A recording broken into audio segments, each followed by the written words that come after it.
Assalamualaikum warahmatullahi wabarakatuh. Alhamdulillahi rabbil alamin. Assalatu wassalamu ala ashrafil mursalin sayyidina wa habibina wa syafi'ina maulana Muhammad wa ala alihi wa ashabihi ajma'in. Rabbi shrah li sadri wa yassir li amri wa hlul 'uqdatam min lisani yafqahu qawli, amma ba'd.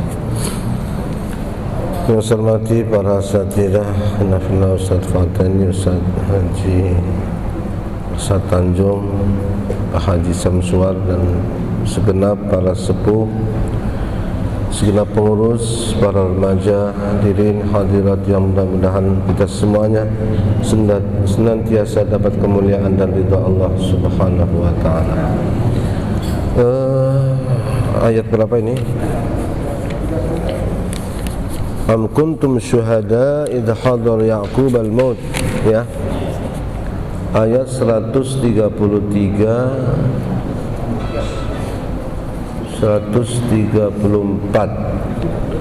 Am kuntum syuhada'a idh hadara Ya'qub al-maut idh qala li banihi ma ta'buduna min ba'di. Ini belum dijelaskan, ya. Enggak apa-apa, kita baca lagi. Bacanya apa? A'udzu billahi minasy syaithanir rajim. A'udzu billahi minasy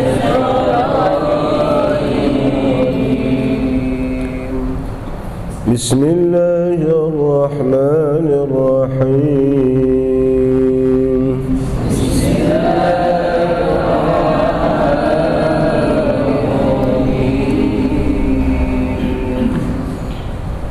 Am kuntum syuhada'a idh hadara Ya'qub al-maut idh qala li banihi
كسبت ولكم ما كسبتم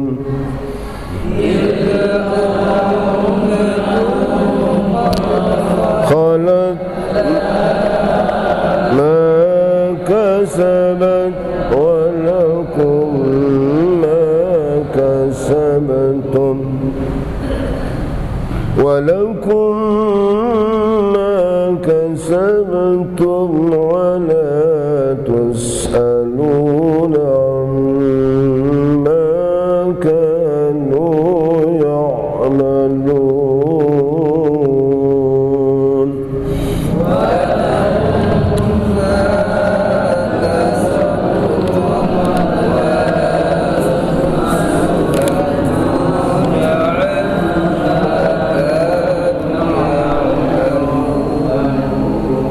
صدق الله العظيم.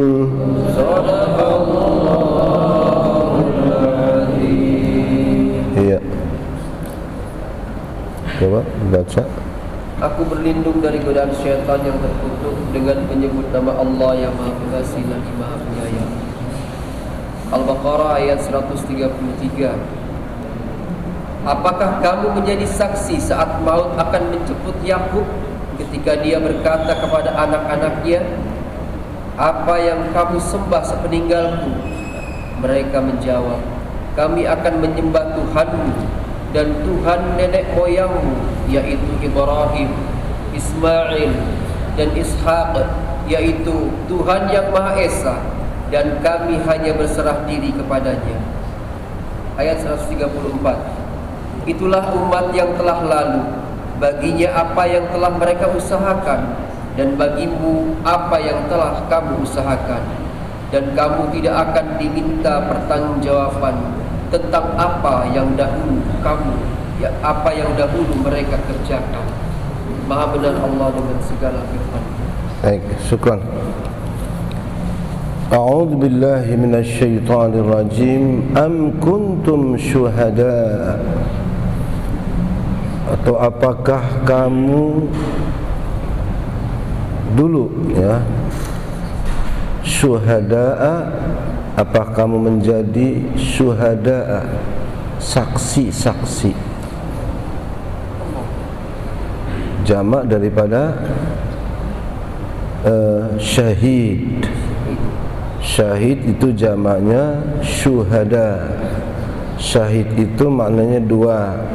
Kalau tidak syahid menyaksikan, atau syahid artinya masyhud, disaksikan.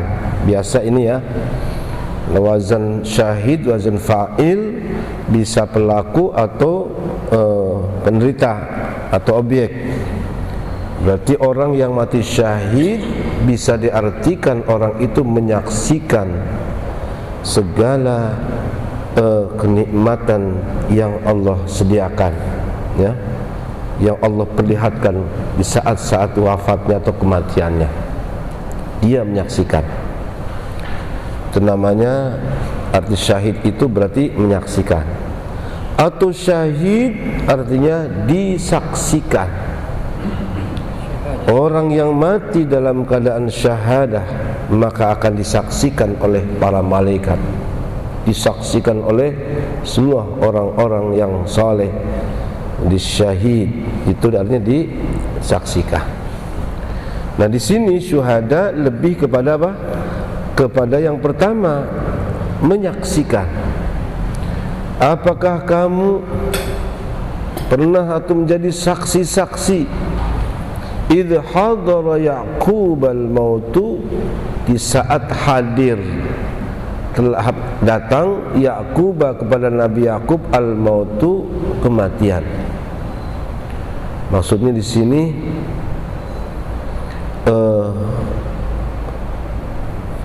ketika hadir itu berarti menjelang wafatnya. Karena kalau sudah mati itu datang, nggak mungkin ngomong dong, ya kan?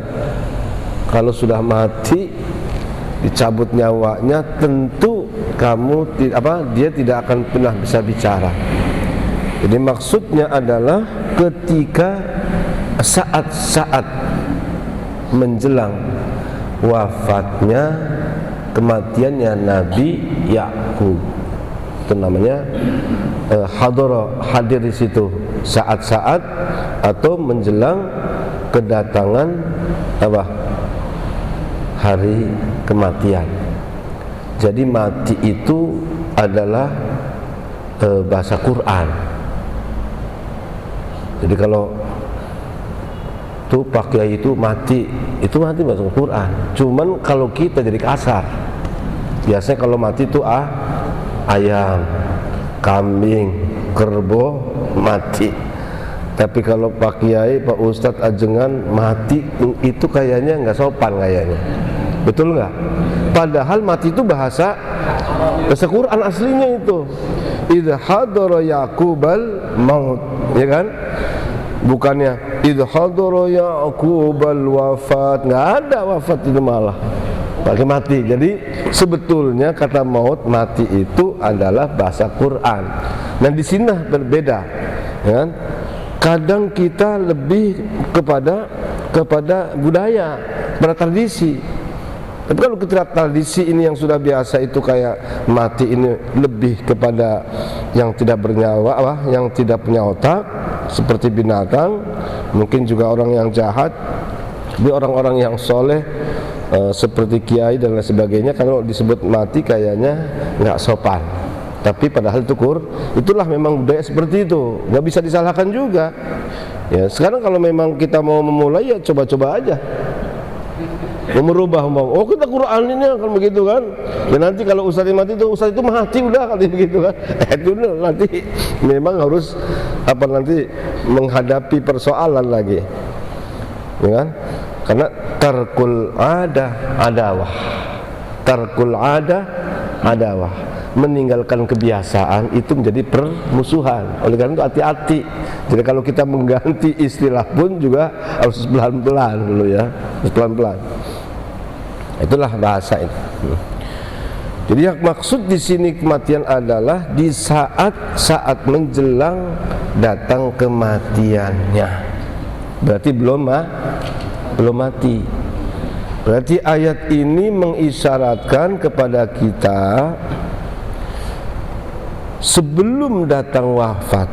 Berarti bisa jadi ketika udah mulai sakit-sakitan, udah mulai lemah. Biasanya kalau sudah 60 ke atas ataupun 70 ke atas, ini biasanya itu sudah, ya boleh katakan udah bau tanah. Udah nggak usah macem-macem, harus siap-siap wasiat. Wasiat itu penting. Wasiat. Kita ini belum membudaya seperti ini. Padahal wasiat itu adalah satu ajaran dalam Islam sebagai satu kesempatan terakhir. Wasiat itu nanti wasiat macam-macam kan. Nah nanti wasiat ini yang sekedar wasiat hanya artinya anjuran, wasiat supaya tetap ibadah, wasiat kepada anaknya perintah. Tapi wasiat ini ada macam-macam. Karena wasiat itu juga hadir sebelum perintah waris itu turun. Jadi dulu ada wasiat. Jadi orang kalau menjelang wafat lalu kemudian mewasiatkan hartanya itu supaya diberikan ke fulan. Ini sebelum wafatnya, kalau sudah saat-saat sudah sakit. Kenapa? Waktu masih muda barangkali kalau wasiat begitu atau memberikan kayaknya terlalu berat, ya kan? Masih dibutuhkan untuk ini untuk itu.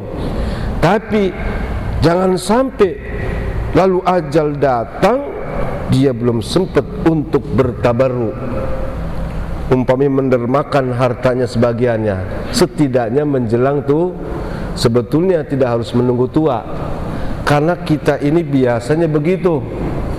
Ini juga adat lagi, kebiasaan yang kurang bagus. Kalau ditajak haji, yuk Pak Haji berangkat yuk, bagaimana? Dah haji, dianjurin supaya haji, lalu alasannya nanti aja kalau udah tua dah. Nah ini salah ini sebetulnya. Karena apa? Ibadah yang paling bagus itu ketika masih muda. Kalau udah tua sih memang wajar aja ibadah. Udah tahu, udah tadi, ya kan? Dan hitung-hitung nih, gue tinggal berapa lagi, umur paling 3 tahun lagi, 4 tahun lagi gitu kan. Nah, tapi tetap Allah itu memberikan kesempatan. Jangan sampai kematian datang lalu tidak ada wasiat. Tidak ada jadi wasiat itu sesungguhnya mendapat perhatian besar dalam Al-Quran. Termasuk juga, mohon maaf, saya juga barangkali masih belum melaksanakan ini. Mestinya itu kalau menjelang wafat, tapi wafat yang saudaranya wafat atau saudaranya? Saudaranya mati apa? Saudaranya tidur. Al-mautu an-naumu akhul mauti. Tidur itu saudaranya mati. Saudara kan sama kan? Sama-sama ngapa? Sama-sama nggak dengar, sama-sama nggak ngelihat, sama-sama nggak berpikir. Betul nggak? Betul nggak? Nggak sadar kan? Sama-sama nggak sadar. Orang kaya maka kalau tidur juga sama-sama nggak sadar. Kadang-kadang malah dia tidurnya susah banget itu kan. Ketika kita menjelang tidur, karena tidur itu adalah saudaranya mati, sesungguhnya dianjurkan bukan cuma berdoa. Kita biasanya berdoa, Bismikallahumma ahya wa bismika amut. Sini begitu, ya kan, doa kan? Bukan cuma itu sebetulnya, kita supaya dinulis wasiat. Jadi ada kertas tuh, tulis di situ, kalau saya mati ternyata nggak bangun lagi, mohon kebun yang di soto dikasih sama anak angkat saya, dikasih anak yatim yang di sana itu si fulan. Itu mestinya begitu tuh kalau mau tidur. Nah Pak Ustadz, nanti kalau ternyata bangun lagi, ya udah diambil dulu, ya kan, nggak usah bisa laksanakan kalau mati, ya kan, kalau itu dianjurkan begitu. Jadi nanti nggak ribut. Sahabat-sahabat begitu semuanya. Dia tidak bermalam 2 hari atau 3 hari, kecuali sudah pasti dia nulis tulisan di situ. Karena apa? Itu adalah kesempatan terakhir. Katakanlah bahwa kematian tidur itu adalah akhir daripada hidup kita. Karena kita nggak tahu kan, ada yang menjamin kalau kita begitu tidur bisa bangun lagi apa enggak? Ada nggak yang jamin? Nggak ada kan? Nggak ada yang menjamin. Nah, itu dianjurkan wasiat. Termasuk juga minta maaf. Bu, kira-kira punya salah nggak waktu pagi tadi? Anda nggak mau fulan? Mungkin ngomongin orang, mungkin barangkali nyinggung perasaan orang. Cobalah minta maaf sebelum mati atau sebelum tidur gitu. Jadi kembali lagi bahwa wasiat itu sungguhnya kesempatan yang diberikan oleh Allah seorang untuk agar bisa mendermakan khususnya adalah sebagian hartanya, kebaikan-kebaikan. Ini bicara wasiat panjang. Nah ini wasiat ini yang kita bahas ini adalah pesan. Jadi wasiat hanya sekedar pesan doang. Kalau tadi kan bentuknya apa? Harta, ya kan? Tapi ini cuma sekedar pesan. Nah, am kuntum syuhada'a idh hadara Ya'qubal maut, ketika menjelang kematian. Idh qala li banihi, ingatlah ketika beliau Nabi Ya'qub atau Israel itu siapa? Israel itu Nabi Ya'qub. Israel itu kalau diterjemahkan, karena itu bahasa Ibrani, artinya orang yang selalu berjuang, berjihad, maka disebut Israel. Orang tukang perang, tukang berjihad. Maka sekarang Bani Israel itu maunya apa? Maunya perang melulu, jihad, tapi jihadnya untuk urusan dunia, kan gitu kan. ketika dia berpesan berkata kepada putra-putranya. Nah, ini nih, apa pesannya? Ma ta'buduna, atau berkata ma ta'buduna min ba'di, apa sih yang kamu nanti sembah setelah apa? Setelah aku, setelah wafatku, apa yang kamu sembah? Inilah satu contoh. Jika orang tua itu sudah merasa tadi ajalnya sudah dekat, ada satu tanggung jawab di mana terhadap anak-anaknya. Yang paling utama adalah ma ta'buduna min ba'di, apa yang kamu sembah setelah aku tidak ada, setelah kepergianku. Ini contoh dari para nabi, khususnya di sini yang ceritakanlah Nabi Yakub alaihissalam. Jadi ini kekhawatiran ini yang paling penting adalah bagaimana keadaan atau bagaimana perilaku akhlak daripada anak-anaknya setelah wafatnya itu. Jangan lalu selalu yang dibicarakan, yang ditanyakan itulah sesuatu yang apa, yang sifatnya itu ya duniawi lah. Kalau nanti bapak nggak ada, kamu nanti mau tinggal di mana? Kamu dagang apa? Mau kerja di mana? Itu nggak perlu itu. Karena itu semua itu sudah dijamin oleh Allah Subhanahu wa taala. Kalau urusan dunia sedikit atau banyak itu sudah disediakan. Tapi masalah ibadah itu harus menyangkut masalah apa namanya, karena ini kaitannya dengan masalah keimanan, tidak bisa dapat atau kita lakukan kecuali dengan kesungguhan. Oleh sebab itu, hendaklah orang tua memprioritaskan bukan masalah apa yang sesungguhnya nanti yang akan dilakukan oleh anak-anaknya, apakah sebagai pedagang, ataukah sebagai pegawai, ataukah sebagai apa saja. Tapi yang penting apa yang kamu berarti ini supaya tanggung jawab apa orang tua ini terhadap apa keimanan dan tentang agamanya. Ma ta'buduna min ba'di.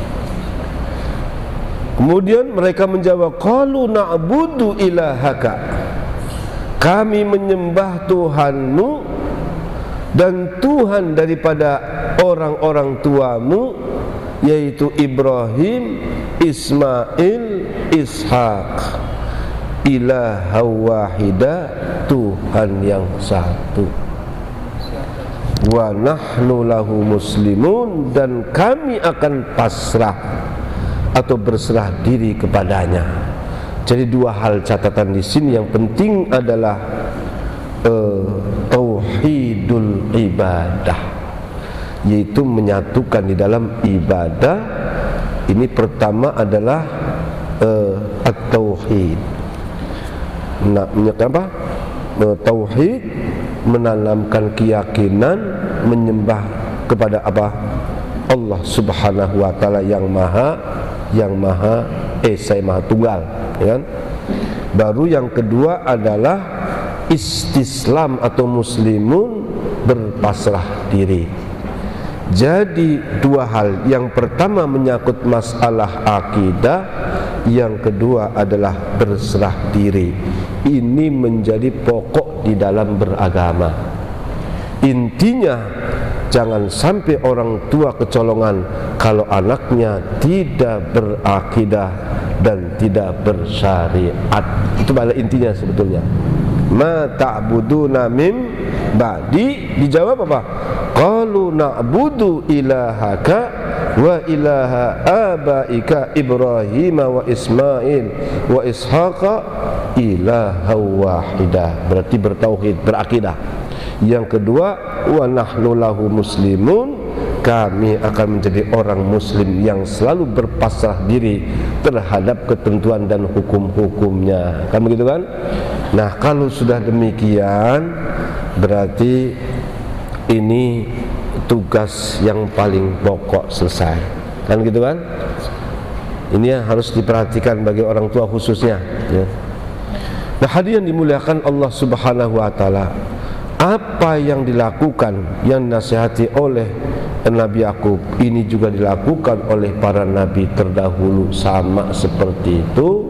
Intinya adalah jangan sampai anak-anak kita ini tidak mengenal kepada Tuhannya. Itu paling pokok, ya. Nah, hadirin yang dimuliakan Allah Subhanahu wa taala.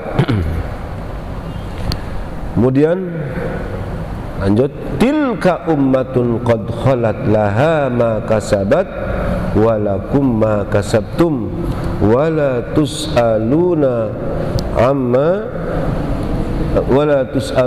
amma kanu ya'malun. Tilka ummatun qad khalat, yang demikian itu bahwa tilka ummatun, itulah umat yang telah berlalu, baginya apa yang dia lakukan, dan bagi kamu itu apa yang juga kamu usahakan. Wala tus'aluna amma kanu ya'malun, kamu tidak akan pernah ditanya, dimintakan bertanggungjawab atas apa-apa yang mereka lakukan.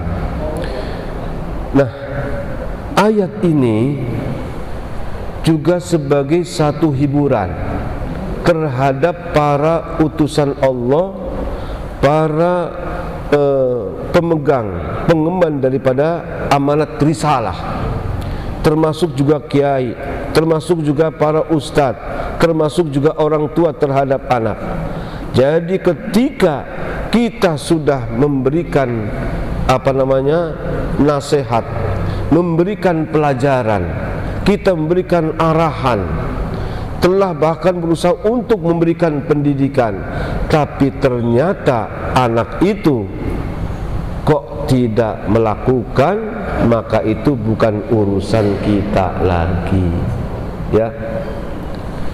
Punya bapaknya, ibunya mengharapkan, berusaha untuk agar anaknya itu bisa ngaji, supaya mau sholat, dipesantrenin 1 tahun, 2 tahun, sampai 6 tahun. Ternyata begitu pulang dari pesantren, boro-boro mau ngajar, sholat aja enggak umpama. Atau sudah di pesantren, dari satu pesantren ini sampai kepada pesantren yang lain.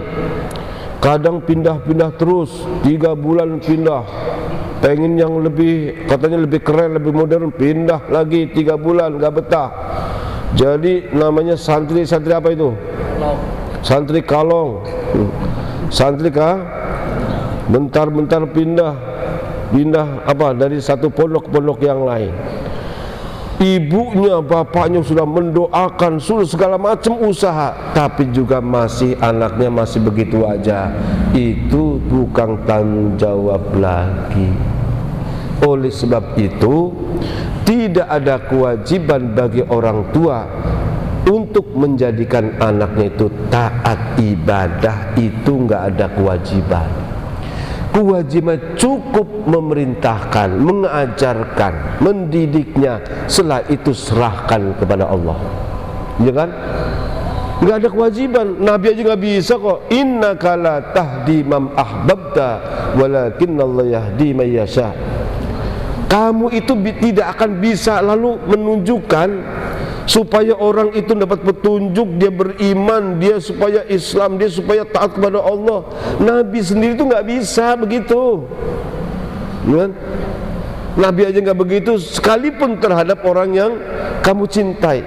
Innaka la tahdi man ahbabta, kamu tidak akan pernah bisa memberikan taufik, memberikan hidayah terhadap orang yang paling kamu cintai sekalipun, karena hidayah itu adalah urusan Allah. Tapi kata Allah, innaka latahdi ila siratal mustaqim, kamu hanya bisa mengarahkan, memberikan keterangan, memberikan petunjuk. Setelah itu adalah urusan Allah, kan begitu kan? Jadi ibu nggak usah gelisah, aduh ya Allah, anak saya kok sampai begini masih belum juga. Nah, yang penting tadi sudah memberikan. Jadi nggak ada kewajiban untuk agar apakah anak ataukah murid untuk menjadikan orang yang taat agama itu bukan urusan kita. Jadi kewajiban kita cukup apa tadi? Menyampaikan. Seperti apa? Nabi Yakub, ya kan? Ma ta'buduna min ba'di qalu na'budu ilahaka wa ilaha abaika ila akhirih. Jadi sampai di situ. Tilka ummatun qad khalat laha ma kasabat wa lakum ma kasabtum. Itulah ayat umat yang telah berlalu, maka baginya apa yang dia pernah usahakan, dan bagi kamu juga apa yang kamu usahakan. Jadi masing-masing, orang tuanya ternyata soleh, anaknya nggak soleh, berarti yang apa? Yang orang tuanya mendapat amal juga karena usahanya. Anak kemudian tidak soleh pun naudzubillah min dzalik juga karena usahanya. Jadi manusia itu tugasnya adalah kasbi, kasab, usaha. Bahasa yang lainnya ikhtiar. Jadi kalau ikhtiar itu Imam Al-Maturidi, tapi kalau kasab atau kasbi itu Imam Asy'ari. Bedanya itu dalam tauhid. Padahal dia juga sama, ada istilah ikhtiar, ada istilah kasab. Kalau bahasa orang kasab, kasbi, dua-duanya itu adalah artinya usaha. Bagi kamu apa yang kamu usahakan, dan bagi dia juga apa yang dia usahakan. Itulah apa yang bakal kamu pertanggungjawabannya. Itu namanya masing-masing itu harus punya apa tadi? Kasab, usaha, ya. Qad khalat laha ma kasabat wa lakum ma kasabtum. Semuanya itu harus ada kasab usaha. Jadi nggak bisa kemudian lah, kan Allah Subhanahu wa taala ketika bayi ataupun anak itu masih dalam perut kandungan, maka sudah diberikan apa itu? Dicatat rezekinya. Apalagi apakah dia nanti termasuk orang yang bahagia ataupun orang yang sengsara, betul kan? Kan sudah dicatat semua kan? Itu catatan, itu memang ketetapan Allah, semua diberlakukan untuk yaitu apa? Orang yang hidup di dunia, semua sudah catatnya seperti itu. Nah, sahabat Nabi lalu bertanya, afalanatakilu ya Rasulullah, apakah kami kalau sudah begitu tawakal saja, sudah pasrah aja? Kata Nabi, tidak. I'malu, kamu terus harus berbuat, bekerja. Itu ya kan? Kullun muyassarun lima khuliqalahu. Masing-masing akan dimudahkan untuk apa dia diciptakan. Jadi tetap harus ada kasbi. Jadi tidak bisa mengandalkan lalu kepada tadi apa yang telah ditakdirkan oleh Allah, kita nggak tahu. Oleh sebab itu, wahai orang yang bermaksiat, orang yang terus bergelimang dalam dosa, kamu jangan putus asa. Karena sesungguhnya Allah itu akan mengampuni atau bisa mengampuni segala dosa. Innallaha yaghfiru dzunuba jami'a. Orang yang bergelimang dosa sampai tua, sampai barangkali menjelang akhirnya, kamu jangan pernah putus asa. Karena apa? Allah mengampuni segala dosamu kalau mau bertobat. Tapi bagi orang yang beribadah hebat, sholatnya, puasanya, tahajudnya, zikirnya, baca Qur'annya, jangan kamu bisa sombong, jangan kamu kalau bisa jadi di akhir hayatmu kamu itu justru malah menjadi orang sul khotimah, bisa jadi seperti Bal'am bin Ba'urah, karena contohnya. Nah disitulah maka kita nggak bisa oleh karena apa? Yang penting bahwa kita itu tetap usaha. Rahmat Allah begitu luas. Bagi yang sudah rajin, jangan merasa jumawa, merasa sombong. Tapi bagi orang yang belum sadar, jangan dia kecil hati, karena Allah Maha menerima taubat. Ini artinya apa? Bahwa orang itu supaya berusaha, karena usaha itulah yang akan dimintakan bertanggungjawab di hadapan Allah Subhanahu wa taala. Jadi nanti nggak bisa kita mengatakan, ya Allah, saya tidak sholat karena Engkau mentakdirkan aku tidak sholat. Nggak bisa itu. Jadi itu dibuktikan dengan duit itu dulu, ya kan? Yang akan dimintakan itu adalah urusan syariat, ya kan? Syariat kita. Maka di sini laha ma kasabat walakum ma kasabtum, bagi dia apa yang dia usahakan, bagi kamu juga apa yang kamu usahakan. Maka orang tua nanti tidak akan dimintakan bertanggungjawab kepada anaknya, kecuali kalau dia memang membekali dengan hal yang tidak benar. Tapi kalau sudah benar, silakan. Anak itu mau ngapain, kayak mau jungkir balik, mau nyungsep kayak, tapi yang jelas kita sudah usaha maksimal. Kan begitu kan? Oleh sebab itu Nabi Nuh juga tidak bertanggung jawab terhadap kekufuran siapa? Siapa namanya? Kan'an, ya kan? Ketika siapa Nabi siapa? Nabi Nuh, ya. Ya, Nabi siapa? Nabi siapa? Nabi Nuh kan? Qala apa? Ya bunayyar kam ma'ana wala takum ma'al kafirin. Wahai putraku, jangan kamu apa? Kamu naiklah bersama apa? Kamu naik bersama perahu. Kan begitu kan? Irkam ma'ana, naiklah kamu bersama kami. Artinya masuklah agama kami. Ayo nih, kapal syariat, kapal agama Islam, kapal ajaran. Ini kan begitu kan umpama. La takun ma'al kafirin, kamu jangan bersama orang kafir. Ternyata apa? Menolak kan? Sa'awi ila jabalin ya'simuni minal ma. Namanya anak muda biasanya sok-sokan, pikiran itu masih apa itu? Masih emosi masih tinggi. Dia pikir gunung itu tinggi, nggak mungkin banjir itu akan akan tenggelam. Apa? Sa'awi ila jabalin ya'simuni minal ma. Aku akan naik ke atas gunung, dialah akan melindungi aku daripada banjir. Kata Nabi Nuh, hari ini nggak ada yang bakal selamat, nggak ada nak. Namanya anak muda, kadang punya pikiran yang berbeda dengan orang tua, kan begitu kan? Nah ini ya sa'awi ila jabalin. Ini kan anak-anak muda begitu, kan? Dinasihatin bener-bener karena pikirannya nih yang logis, yang logika menurut pikiran dia. Kata Nabi Nuh, nggak ada hari ini, la asimal yaum, tidak ada yang bisa selamat sekarang. Nah itu nggak masuk logika, karena ini masalah apa? Kekuasaan Allah Subhanahu wa Ta'ala. Tapi setelah itu Nabi Nuh tidak bertanggung jawab. Innahu amalun ghairu salih. Apa yang dilakukan oleh anakmu itu bukan amal yang bagus. Dia bukan keluargamu lagi. Nah berarti Nabi Nuh tidak punya tanggung jawab, karena sudah ngajak, kan begitu kan? Sudah menganjurkan, tapi dia mengambil keputusan untuk ini. Kata Allah, innahu laysa min ahlik, dia bukan lagi anakmu atau bukan keluargamu. Innahu amalun ghairu salih, itu dia melakukan amal yang bukan saleh. Tanggung jawab selesai. Maka tadi ibu nggak usah gelisah. Yang penting kita sudah memberikan pendidikan, membekali dengan ajaran, dengan ilmu. Setelah itu silahkan. Tapi tentu kita pengen, orang tua pengennya begitu kan, pengennya. Tapi ini jarang terjadi. Biasanya kalau sudah orang tua memberikan pendidikan, insya Allah anak itu nggak jauh daripada ibunya, orang tuanya. Pohon atau buah jatuh tidak jauh dari pohonnya. Sekira itu saja. Mudah-mudahan ada manfaatnya.